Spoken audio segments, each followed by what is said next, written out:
All right, good afternoon, Mr. and Mrs. Sharp. Hopefully you guys are having a great Friday so far as we head into the weekend.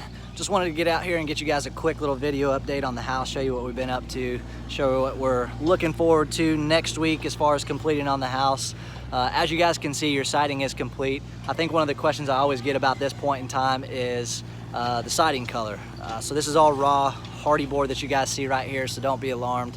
A little bit later on in the schedule, we actually get the exterior paint completed, but siding is complete. The only thing that we're still waiting on right now is that brick. So we got it delivered, it's ready to get installed, and I'm pretty sure they're gonna be coming out here on Monday, possibly even Saturday, to actually get this installed for us. So that's gonna look really, really cool. I think you're probably, as far as Pulte homes go, probably one of our only homes out here that actually have the brick installed, so it's gonna be pretty cool.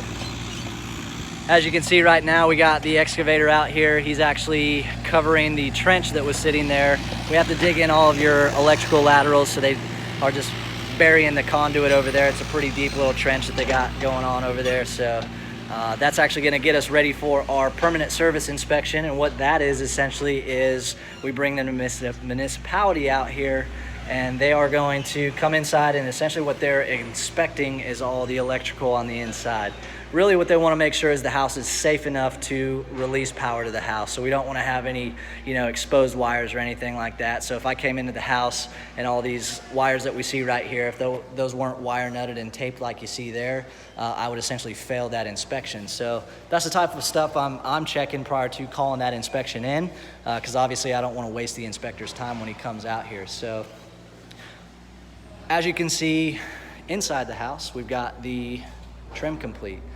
So I think you guys made a lot of really cool choices with the house. I think you guys are gonna be super, super happy with the trim choices that you guys made. I think the chairs and squares is always a really, really good addition to the house. Always looks really, really good as you walk in the house. And of course, right back there in the dining area, you got some more chairs and squares. So really, really cool option. I'm glad you guys went with that. And of course, right into the study doors there. Those are gonna look really cool. House is going to kind of change personalities again once we get the rough paint done. So essentially what we're ready for at this point in time as we move into next week is the rough paint process. It's about a 5-day process for us, and the first thing we start with is high build primer. So everything has been sanded down, as you can see right here, so the house is ready to accept the primer coat.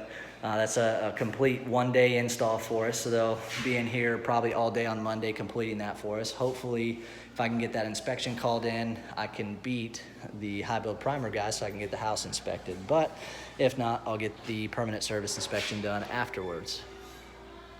Really cool stuff that we got going on in here. I always like to talk about the tile shower installs. If you guys remember me talking about this at the build quality orientation, right behind that Kerdi membrane, you guys have what they call moisture resistant sheetrock. It's basically just a different color of sheetrock than you would see in the rest of the house there.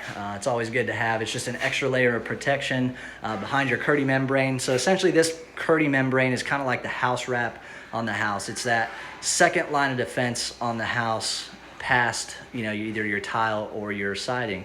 So really the whole point of this is, you see it's installed shingle style from the bottom up. We just want to make sure if there's any water that gets behind the tile, it's got somewhere to go. It's not going to go straight to the sheetrock, and it's not definitely going to get to the framing. So really what we're trying to protect is we're trying to protect that sheetrock and the framing back there with that Kerdi membrane. So essentially what we're looking at, some of the things I like to point out that are very, very important with this install.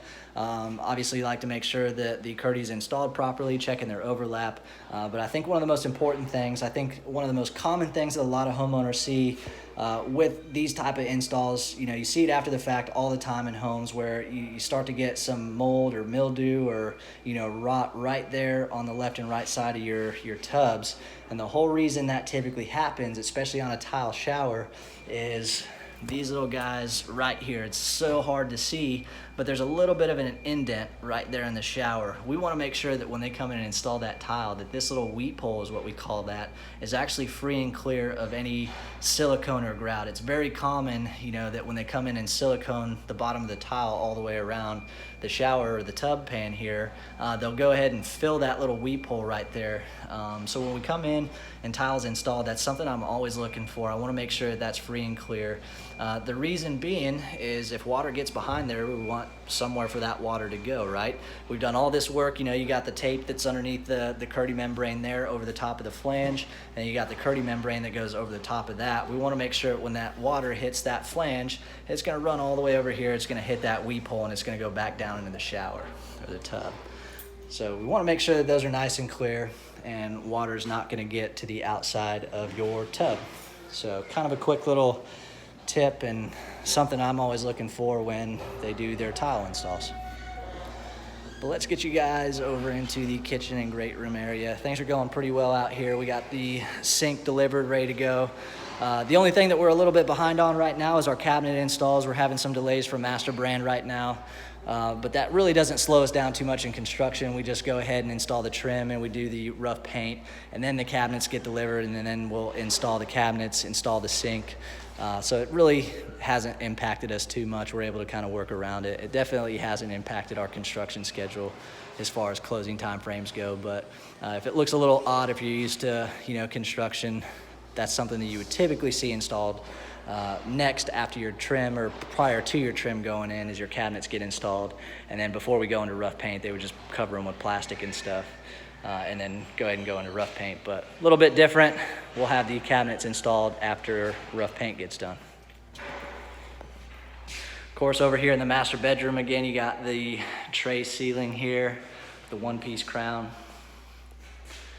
Of course, that 5 1/4 baseboard always is a really, really good touch. It looks really good. It has a finished product. And we got the master shower here. So it looks like he's working on the master shower here. You got that 3x6 Arctic white tile. Hopefully he'll be done by Monday for us. Next thing we're gonna be looking at doing here in the master shower is, once the tile is done, we can actually measure for your shower door. Can't quite do it at this point in time. It might throw the measurements off a little bit. But coming along pretty good here in the master bath. Not a whole lot of issues here. Of course, you got the water closet too. Plumbing fixtures go in a lot later in the build, typically towards the end of our fit to finish. So essentially, that's kind of where we're headed, right? We're going into the fit to finish stage of the house. So it's about to get pretty darn chaotic in here. Typically after that rough paint gets done, cabinets are gonna get installed, and then a whole bunch of trades are gonna start showing up in about a 2 to 3 week time period to get all the fit to finish stuff done. That's where we get the floors installed, countertops go in, electrical fixtures go in, plumbing fixtures go in. And then the last little bit of stuff that we're working on is gonna be the landscaping and just kind of startup of the electrical fixtures. We're doing all the punch work. We're running through all the plumbing fixtures, making sure all that stuff is working. So they give us a couple weeks at the end of the build just to make sure the house is presentable, and it's essentially about 99 to 98% ready for that pre-closing orientation that we're gonna do. So by the time we're ready for closing, we don't have a whole bunch of punch work to do. We just come back to the house, sign a couple documents, and get you guys to the closing table. So coming along pretty well here. As always, if you guys have any questions, feel free to reach out to me, call, text, shoot me an email, and I'll do my best to get back to you as soon as I can. Other than that, I hope you guys have an excellent weekend, and I will see you on the next update.